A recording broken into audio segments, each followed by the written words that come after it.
देखें, हकीकत तो यही है कि पीटीआई का जो वोट बैंक है वो बहुत ज़्यादा है। दूसरों के मुकाबले में जो इमरान खान की सपोर्ट है उसका कोई मुकाबला ही नहीं है। लेकिन फिर मसला ये है, सवाल ये है कि अगर ये सारी जो सपोर्ट है इसको इलेक्शन वाले दिन वोट में ही ना तब्दील किया जा सका तो इसका क्या फ़ायदा होगा। तो आइए बात करते हैं कि किस तरह इमरान खान के सपोर्टर्स को कंफ्यूज किया जा सकता है, उसके वोट को किस तरह डिवाइड करके नून लीग को या दूसरी पार्टीज को जो है ना फायदा पहुंचाया जा सकता है। इसके बारे में बात करते हैं। पीटीआई को कंट्रोल करने के लिए हर किस्म का हरबा इस्तेमाल कर लिया गया। इमरान खान को जेल में डाल दिया गया। पीटीआई के जितने भी बड़े लीडर हैं या तो वो जेल में हैं या वो छुपे हुए हैं, क्योंकि वो बाहर आएंगे तो उनको पुलिस पकड़ लेगी। और ये तो आप यकीन कर लें, अब तक आपको यकीन हो गया होगा कि पुलिस कोई ना कोई जो है ना झूठा मुकदमा ढूंढ ही लेगी उनको पकड़ने के लिए। तो ये कोई मुश्किल बात नहीं है उनके लिए। लेकिन मसला ये बना हुआ है कि ये सब करने के बावजूद, इतना शदीद क्रैक डाउन करने के बावजूद, शायद पाकिस्तान की हिस्ट्री में ऐसा कभी भी नहीं हुआ होगा। पूरी दुनिया की तारीख में इलेक्शंस के मौके पर ऐसा क्रैकडाउन शायद ही कहीं पर हुआ हो।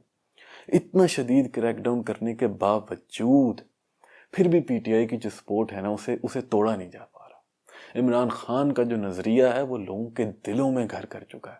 अब उसे वहाँ से निकालना मुमकिन नहीं है। बड़ा जोर लगा लिया गया, रियासत ने अपना पूरा जोर लगा लिया, पूरे मशीनरी पैसा लगा लिया है कि दूसरी पार्टीज़ का, ख़ासतौर पर नून लीग का जो वोट है उसे बढ़ाया जा सके, उसकी सपोर्ट बढ़ाई जा सके। लेकिन ऐसा हो ही नहीं पा रहा।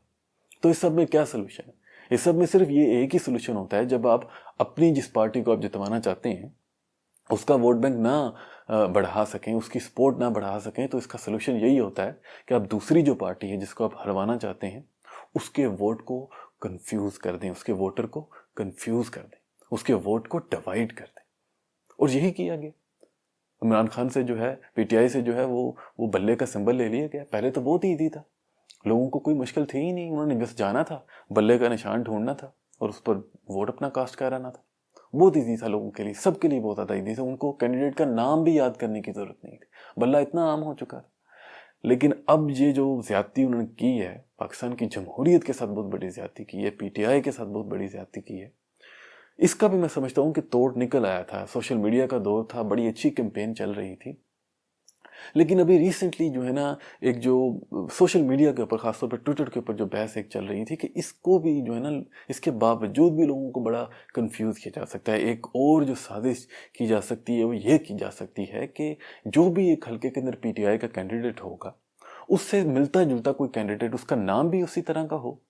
मतलब कोई अगर शौकत अली के नाम से पीटीआई का कैंडिडेट है तो शौकत अली के नाम जैसा कोई जो है ना कैंडिडेट दूसरा हो, और जो पीटीआई के कैंडिडेट का सिंबल है, जैसे समझ लें कि रैकेट एक सिंबल है, तो उससे ही मिलता जुलता कोई और सिंबल वो ढूंढ लेंगे, कोई स्कोप ढूंढ लेंगे, कोई टेबल टेनिस का जो छोटा सा रैकेट होता है वो ढूंढ लेंगे, या कोई और चीज़ ढूंढ लेंगे जो उससे मिलती जुलती हो। वो अगर जो है ना बैलेट पेपर के ऊपर आ जाए, वो दोनों नाम आ जाएं, मिलते जुलते सिंबल आ जाएं, लोगों से तो रिकग्नाइज नहीं किया जा सकता। या एक और साजिश जो की जा सकती है कि वो ये की जा सकती है कि जो दूसरा जो झूठा नाम है जो आपने डाला हुआ है पीटीआई के लोगों को कंफ्यूज करने के लिए, उसको बिल्कुल शुरू में डाल दें। लोग ऊपर से देखना शुरू करेंगे, वो नाम भी सेम होगा, सिंबल भी कुछ हद तक मिलता जुलता होगा, उस पर वोट कर देंगे, वो नीचे तक आएंगे ही नहीं। इसलिए ये तो एक मेक श्योर करें। मैं सब वोटर्स को कहना चाहता हूँ कि आपने जो है ना वो पूरी लिस्ट को गौर से पढ़ना है, पूरी लिस्ट को एंड तक बार बार पढ़ें। और फिर दूसरा, मैं जो भी कैंपेन जो है ना कैंडिडेट कर रहे हैं, उम्मीदवार कर रहे हैं, मैं उन सबको कहना चाहता हूँ कि आपका जो भी सिंबल है उससे रिलेटेड चीज़ों के साथ कैंपेन ना करें। आज मैं देख रहा हूँ कि मुख्तलिफ जो है ना सिंबल्स हैं, तो उससे रिलेटेड चीज़ें उठाकर जो कैंपेन की जा रही है, ऐसे ही कैंपेन की जाती है। लेकिन इसका नुकसान ये हो सकता है कि वोटर कन्फ्यूज़ हो सकता है। उस पर बहुत ज़्यादा सिंबल होंगे तो वो वोटर कंफ्यूज हो सकता है। इसलिए आप जो एग्जैक्ट सिंबल है जो इलेक्शन कमीशन ने आपको दिया है, आप उसको यूज़ करें, अपने पूरे हलके के अंदर जो है ना उसको फैला दें। आपको मछली अगर मिला है तो आप वैसे ही किसी मछली को उठाकर उसकी कंपेन ना शुरू कर दें। आप एग्जैक्ट वो मछली की तस्वीर उठाएं जो इलेक्शन कमीशन ने आपको देनी है, और उसके ऊपर जो है ना वो पोस्टर्स वगैरह छपवा कर सोशल मीडिया पर उसकी कंपेन करें। वैसे उससे मिलते जुलते सिंबल्स के साथ भी ना करें, क्योंकि ये भी एक बहुत बढ़िया जो है ना वो साजिश की जा सकती है पीटीआई के वोटर्स को, इमरान खान के सपोर्टर्स को कंफ्यूज करने के लिए। तो इसके अलावा मैं समझता हूँ कि जो भी जो है ना वो पोलिंग स्टेशन होते हैं उसके बाहर जो भी पीटीआई के कैंप्स होंगे, उनकी बहुत बड़ी जिम्मेदारी होती है। وہ بہت اہم رول ادا کر سکتے ہیں لوگوں کو گائیڈ کرنے کے لیے. تو وہ وہاں پر بہت ہی زیادہ ذمہ دار لوگ ہونے چاہیے تاکہ وہ لوگوں کو بڑے اچھے طریقے سے گائیڈ کر سکیں. پھر ینگ لوگوں کا میں کہتا ہوں بہت اہم کردار ہے.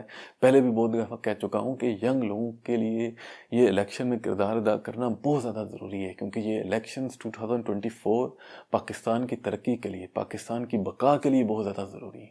تو اس لیے آپ ذمہ داری لیں، کم از کم اپنے گھر میں، اپنے دوستوں میں، اپنے خاندان میں اور اپنی گلی محلوں میں تو ذمہ داری لیں نا. کم از کم اپنی جو گلی ہے اس میں تو وہ آپ کمپین کر سکتے ہیں نا، اس میں تو سب لوگوں کو بتا سکتے ہیں کہ پی ٹی آئی کا کینڈیڈیٹ کون ہے، اس کا سمبل کون. اپنی گلی کے اندر تو آپ جو ہے نا اس کے پوسٹرز وغیرہ لگا سکتے ہیں. تو ینگ لوگوں کو جو ہے نا یہ ذمہ داری لینے کی ضرورت ہے. باقی انشاءاللہ جو ہے نا سب لوگوں نے اس پہ کردار ادا کرنا ہے. انشاءاللہ اللہ کی مدد جو ہے نا وہ حق کے ساتھ، سچ کے ساتھ ہی ہوگی. اللہ پاکستان کو اچھے حکمران عطا فرمائے. اللہ الیکشن کا جو دن ہے وہ اچھے طریقے سے ہو جائے، کوئی بھی جو ہے نا بدمزگی نہ ہو. اور خوش رہیں. مجھے اجازت دیں. السلام علیکم.